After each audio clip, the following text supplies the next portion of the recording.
Thanks a lot to Stacy and Dr. Newsom for accommodating me. I actually, coming from one of the first universities in the world, and that's Cambridge University in England. So I'm happy to be here and present this to you. I'll spend 10 minutes, and I really try to make this as simple as possible, just so that everyone understands the purpose of the fee proposal and to kind of see the benefits of what these fees would go for. And just a little background, I have been on a fee council before. I know how challenging it can be to fund certain things. So I just want to thank everyone, students, faculty, staff, for spending their time over the next few days doing this, because tuition and fee dollars are very expensive. And so again, thanks a lot for doing what you're doing. Hopefully my proposal today, and our proposal, will kind of give you an idea of why we feel that it's important. It's an important item that should be funded. So my name is Jared Pickens. For most of you that know me, I teach in the Department of Finance. I'm a certified financial planner and accredited financial counselor. I'm going to talk to you about money management centers quickly today. I have started successful money management centers in the past, and I have worked with the Texas Higher Education Coordinating Board over the past year in preparing financial literacy recommendations to the Texas legislature. So I kind of have a good idea of hopefully what's coming down from the legislature and kind of what they expect from the university. So kind of let's get started. So really today, 4 main topics. What's the mission? What's driving this? I always ask why, let's not just do it to do it, but ask, are we really benefiting the students? And just so I don't miss this, let me make sure that everyone understands. We're speaking with Dr. Newsom and Dr. Gibson and Dr. Unge. We want this for all students, both online, graduate, undergraduate, art, history major, college, a business major, whoever it is. This is a all-inclusive program. So we'll go through the mission, the importance of money management centers, quickly talk about what we're proposing, and it's built off of other models. And we'll talk about the financial requirements, because I imagine you guys have some questions about that. So the college of business, what we're really looking for is we're looking for basic seed funding. If you've ever watched Shark Tank or something like that, that's kind of what we're looking for. If you're in finance and business like me, we call it capital. And we're looking for an opportunity to help a place where we think we can do better as a university. And that comes to educating our own students on how to handle their own money. And I'll talk to you more in a minute about the specific items. So we want to focus on education and service, and we want to provide financial literacy to our campus, and I'll talk to you about the benefits of that. So we'd like to create a peer-to-peer money coaching program where students help other students. So I'm a big believer, and research does show this. As I continue to get older and older, students kind of feel that disconnect, right, between student and professor sometimes. And what we see a lot of is peer-to-peer money coaching. Students are sometimes a lot more open when it comes to talking about their own personal finances with other peers. And so this is a peer-to-peer money coaching program, but it's got 2 elements to it: presentations via distance education, and it also is going to be presentations in the classroom, and then also one-on-one education sessions. It's not financial advice, it's financial education, because we're not obviously licensed to give financial advice. There are over close to 100 programs across the United States that are very similar to what we're proposing. So we want to get into the classrooms, we want to work with athletes, all student clubs, fraternity and sorority life. Currently, the Economics and Finance Society, myself as the advisor, we've been doing a lot of these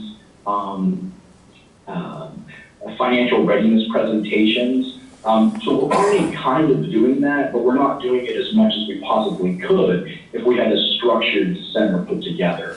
So while some of these presentations are going on, we're trying to facilitate those and do those as they're requested. With the current arrangement right now, we cannot hit all of the requests, and we see a lot of people wanting this. So I just presented to a fraternity and sorority, a sorority, a couple of months ago. So we do get the requests. So one of the big things is sometimes professors have to cancel class. Sometimes, and so what we'd like to do is also take up that opportunity to say, hey, don't cancel class, but instead let's invite a peer educator. So a fellow student to come in and teach for the day about a certain money topic or give a general presentation. So peer money coaches will also provide this confidential one-on-one meeting for all students. I've always reminded at times of one student in particular who, it wasn't a student loan problem, it wasn't a financial aid problem. It was I think it was a culmination of a flat tire and an overdue cell phone bill that basically put them in so much stress that they ended up unenrolling in college. And so just by the basics of budgeting or having someone to go talk to about this situation, we could have or can in the future provide an opportunity to say, hey, well, did you know you can do X or Y or Z? And remember, this is the ultimate goal in terms of your purchasing power in the future with a college degree. So there's a various amounts of things we can talk about related to personal finance. If you say the word, we're probably going to talk about it. So why is it important? Well, I broke it down into 3 categories.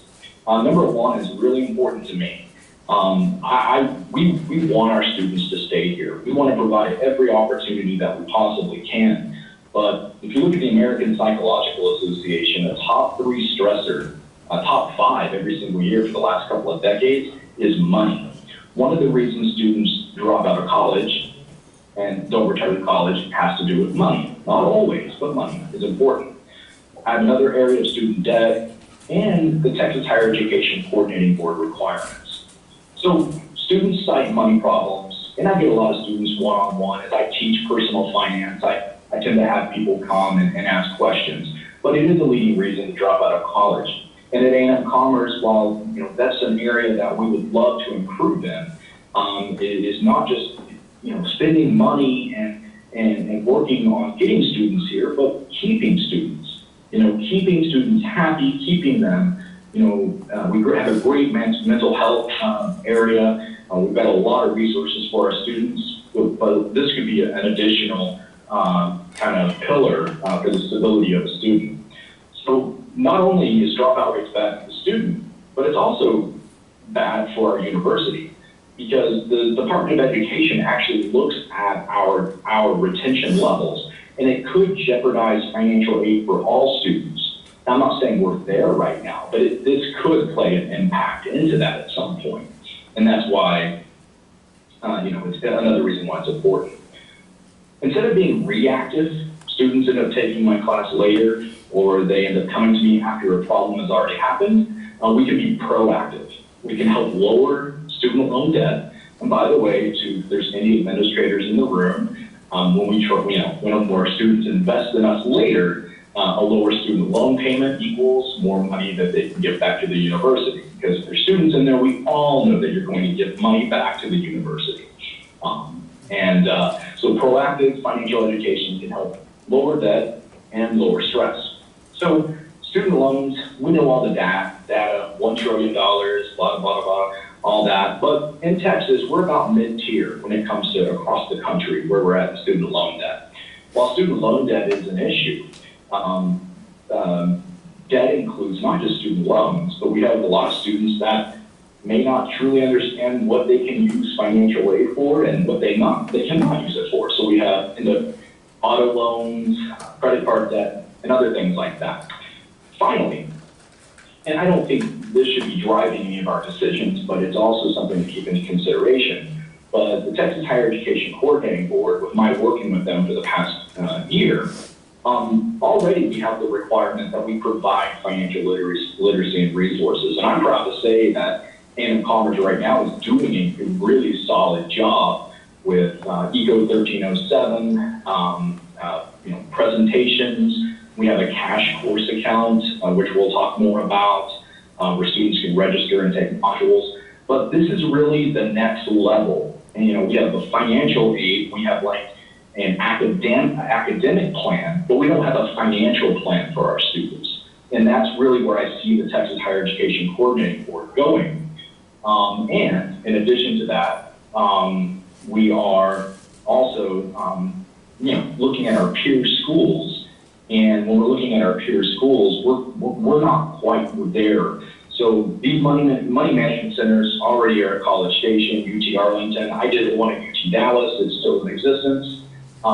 Texas Tech, UNT, and there's a whole list of more that currently do it. So I think being competitive in the marketplace and offering them the resources that these other universities do, we're just as good as these other universities, and I would like to see us add something. So how are we going to do this? What's the plan? Well, we want to establish it in a central university location. This is not a College of Business location just for College of Business students. This is for everyone. So Dr. Newsom and I talked briefly, if this was to be funded, that we have it in an area where it was very easy to get to. I don't know, we talked one-stop shop, we talked about other areas, not exactly sure, but we want it easily accessible. It would be directed by a faculty or staff member because you need that oversight. Remember, while it is a peer-to-peer coaching, you do need the director there serving for escalated questions or very higher end problems, and also there to kind of guide and be a tutor themselves, be a mentor rather, not a tutor. So really we do have a financial planning program where we train students to be certified financial planners, but we also have a lot of students in the College of Business that are taking finance courses. And what we're planning on doing, just like the other places, is in addition to taking those students that are taking courses in this area, we're going to provide extensive training for those students as well. So we're going to train them for both classroom and in private one-on-one settings. So I want you to think about it from the following. We definitely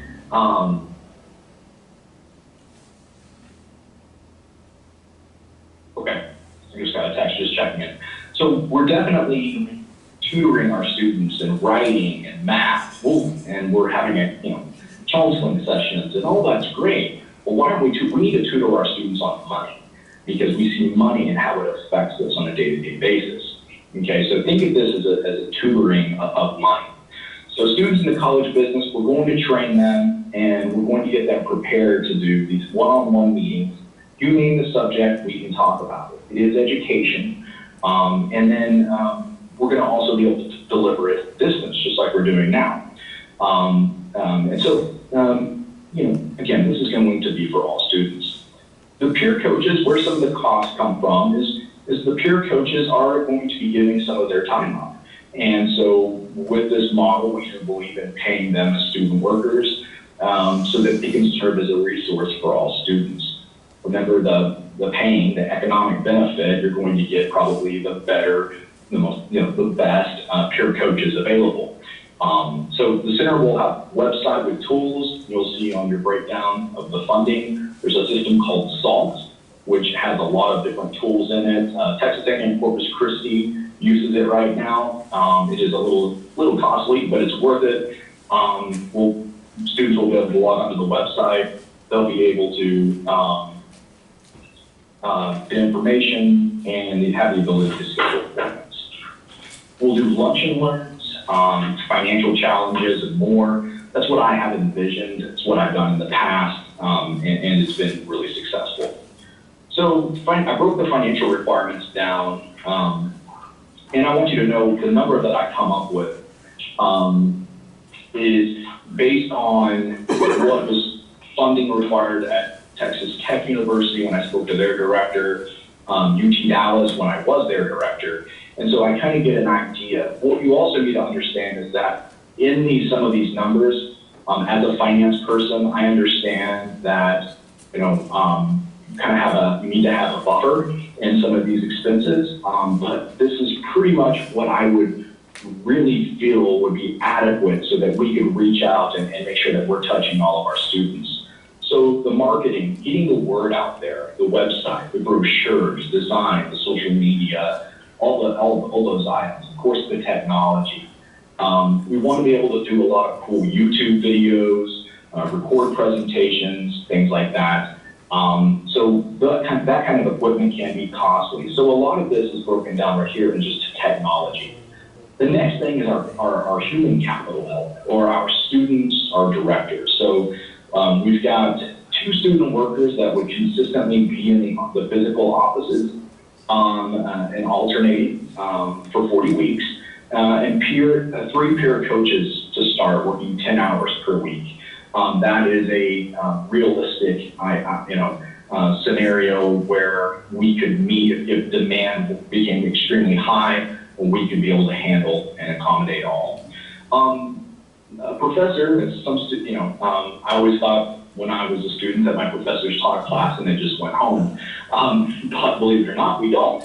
But course release per semester, basically it allows that director they wouldn't receive the money. The College of Business would be able to take the money and hire an adjunct faculty member to teach classes for them, because it does cost money to the college when they do a course release, and that's just an estimate number.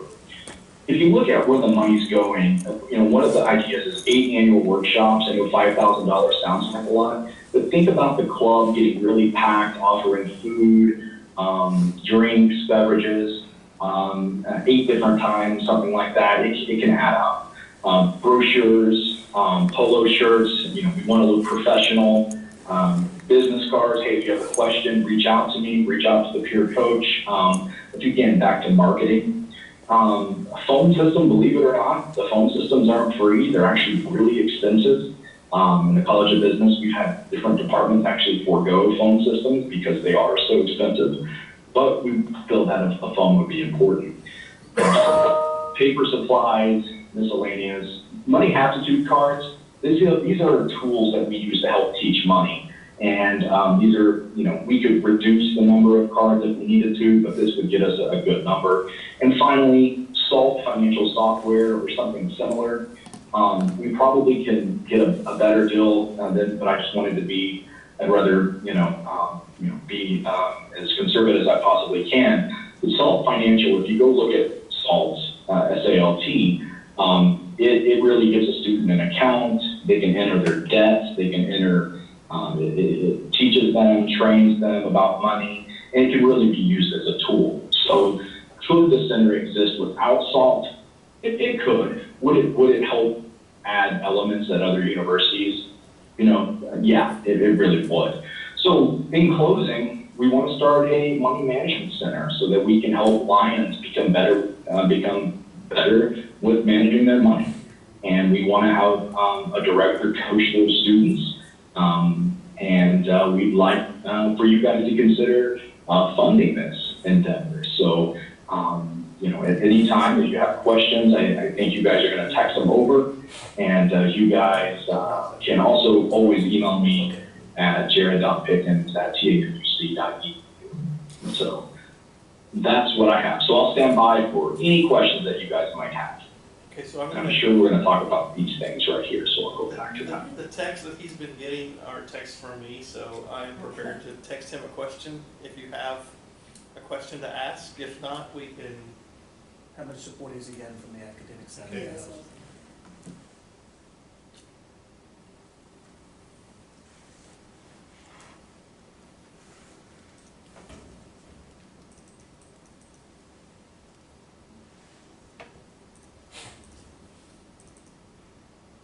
Slow type guys, so just bear with me.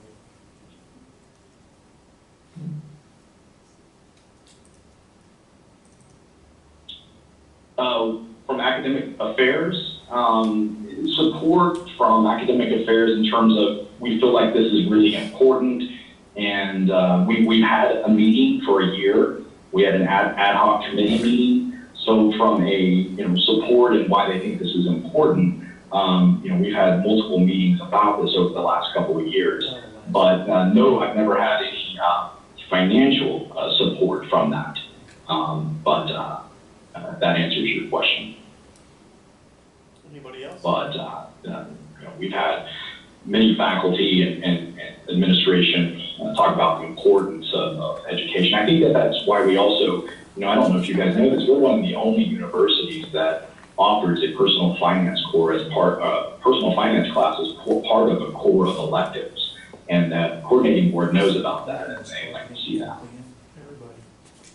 Yeah. You want me to see that?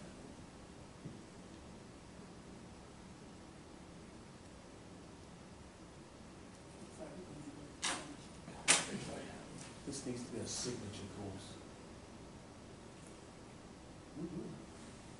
Yeah, I heard it, isn't it? While Dr. Newsom's typing the question, just to let you guys know that there are grants out there. I'll answer that question in just a second when I finish about the special groups. There are grants out there available. That would be additional funding. I have received written in the past close to $100,000 of grants. Those are never guaranteed, and there's a lot of universities these days running on a really thin, margin in terms of a budget. That the supply and demand sometimes isn't in our favor. But working on this and doing this in the past, hopefully we can get a little bit of money from outside grants. That's a really good question. Any special groups that you would target to begin with?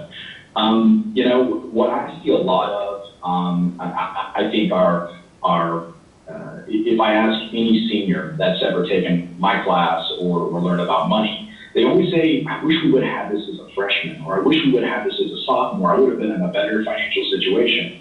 So really helping the parents and students that transition from high school into college, I think that's where our real sweet spot is. And I think we can add a lot of value. I think when you step back, you ask yourself, okay, where can we add a lot of value immediately?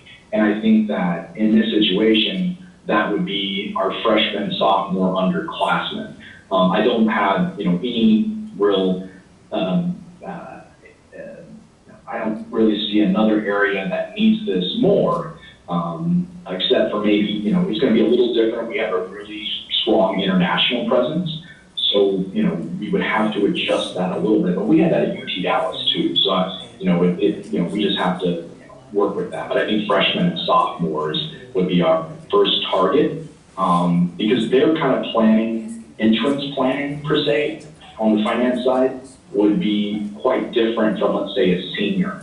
Because even a senior, they're out looking at different jobs and looking at compensation packages. Well, okay, we have one job over here at $40,000 and we have one job over here at $45,000. Well, most students are going to pick the $45,000, but the $40,000 may also include more time off, better health insurance, disability insurance, a 401k, free tuition, and that in total benefits it may be $50,000. So you never know. So that's a good question. Thank you. That's a really good question. It's all about the people that you have. I think that you get the right people in there. So my prioritization of costs would definitely be people that are, and some of my research goes into selecting peer coaches, but would go to the items in the gold here, really funding this. Because if you can fund this, we can hopefully come up with other areas. So I would say the human capital element, but of course, we're going to need funds to, we're really going to need funds for a phone, dress shirts, business cards. We've got we have to have some of the technology items, laptops, some type of camera, things like that. So human capital and then technology. And then I would say, the 8 annual workshops, including food. Would you say that's a need, want versus wish item? I might say that the annual workshop is more of a wish item. But I think it's important. The cooler you make these events and the free food always drives students to these events. So if we're truly going to market and use these individuals that we have to the best of our ability and reach out to as many students, I still think that that's important there. But to answer your question, the human capital portion is where I would prioritize, where I think we should, and I keep saying I would. I've not been selected for a director to run this. I just believe in this, and I just wanted to, put forth the proposal. But that's where I think the money would be. Okay, wonderful. Well, please, if you do have any questions, let me know. And again, thanks for allowing me to jump online. I'm sorry we couldn't meet face to face. But I'll just sign off with, again, I know you guys have a lot of decisions to make, but I think the financial aspect in universities, college isn't getting cheaper, and the whole financial literacy item, that's something the coordinating board is looking for. And so please feel free to reach out to me, and best of luck in your work, and thanks again for all you do.